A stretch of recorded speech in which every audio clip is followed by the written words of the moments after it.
मैं देश के नौजवानों से आह्वान करता हूं, आइए भारतीय भाषाओं के जो पॉपुलर गीत हैं उनको आप अपने तरीके से वीडियो बनाइए। बहुत पॉपुलर हो जाएंगे आप, और देश की विविधताओं का नई पीढ़ी को परिचय होगा। मेरे प्यारे देशवासियों, अभी कुछ दिन पहले ही हमने मातृभाषा दिवस मनाया। जो विद्वान लोग हैं वो मातृभाषा शब्द कहाँ से आया, इसकी उत्पत्ति कैसे हुई, इसे लेकर बहुत एकेडमिक इनपुट दे सकते हैं।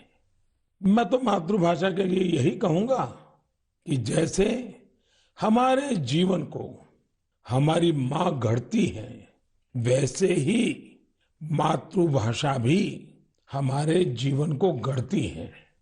माँ और मातृभाषा दोनों मिलकर जीवन की फाउंडेशन को मजबूत बनाते हैं, चिरंजीव बनाते हैं। जैसे हम अपनी माँ को नहीं छोड़ सकते, वैसे ही अपनी मातृभाषा को भी नहीं छोड़ सकते। मुझे बरसों पहले की एक बात याद है। जब मुझे अमेरिका जाना हुआ तो अलग अलग परिवारों में जाने का मौका मिलता था कि एक बार मेरा एक तेलुगु परिवार में जाना हुआ और मुझे एक बहुत खुशी का दृश्य वहां देखने को मिला। उन्होंने मुझे बताया कि हम लोगों ने परिवार में नियम बनाया है कि कितना ही काम क्यों न हो, लेकिन अगर हम शहर के बाहर नहीं है तो परिवार के सभी सदस्य डिनर टेबल पे बैठ के साथ में लेंगे। और दूसरा, डिनर के टेबल पे कंपलसरी हर कोई तेलुगु भाषा में ही बोलेगा। जो बच्चे वहां पैदा हुए थे उनके लिए भी ये नियम था।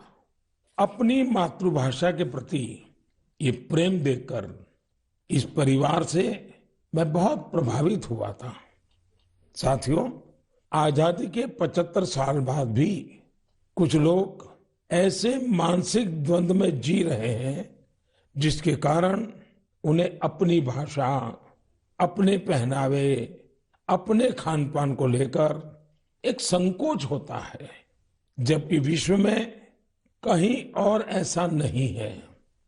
हमारी मातृभाषा है, हमें उसे गर्व के साथ बोलना चाहिए।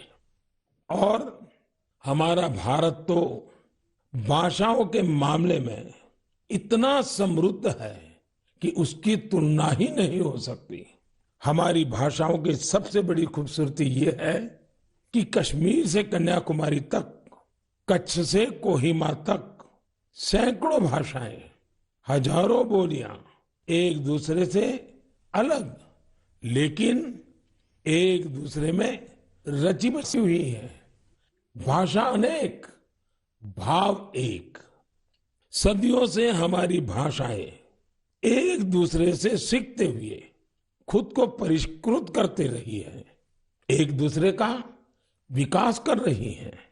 भारत में विश्व की सबसे पुरानी भाषा तमिल है और इस बात का हर भारतीय को गर्व होना चाहिए कि दुनिया की इतनी बड़ी विरासत हमारे पास है।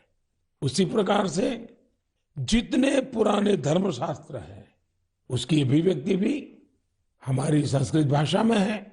भारत के लोग करीब 121, यानी हमें गर्व होगा, 121 प्रकार की मातृभाषाओं से जुड़े हुए हैं।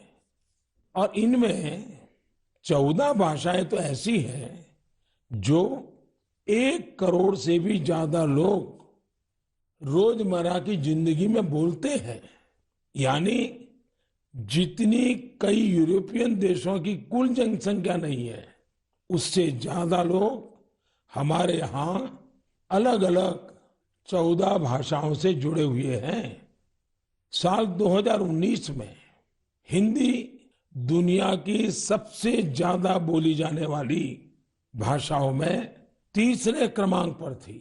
इस बात का भी हर भारतीय को गर्व होना चाहिए।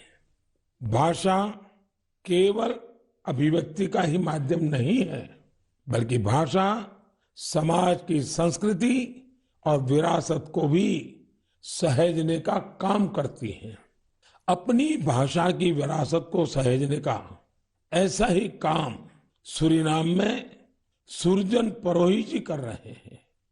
इस महीने की 2 तारीख को वो 84 वर्ष के हुए हैं।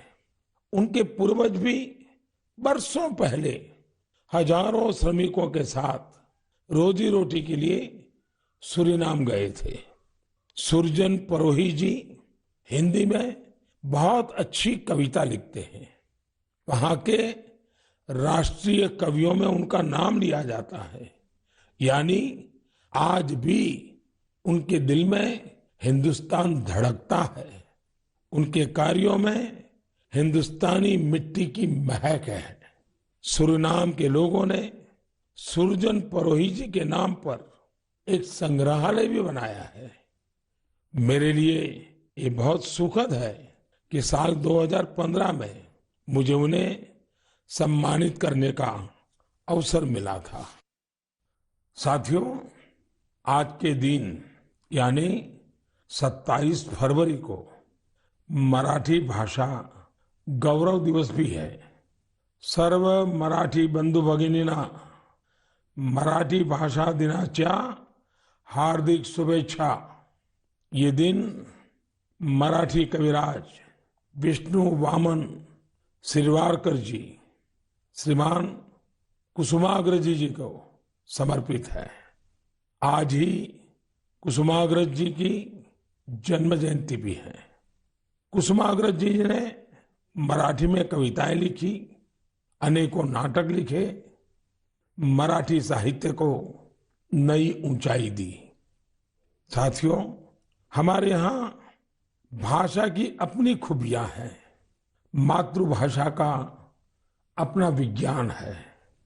इस विज्ञान को समझते हुए ही राष्ट्रीय शिक्षा नीति में स्थानीय भाषा में पढ़ाई पर जोर दिया गया है। हमारे प्रोफेशनल कोर्सेज भी स्थानीय भाषा में पढ़ाए जाए, इसका प्रयास हो रहा है। आजादी के अमृतकाल में इस प्रयासों को हम सब ने मिलकर के बहुत गति देनी चाहिए। ये स्वाभिमान का काम है।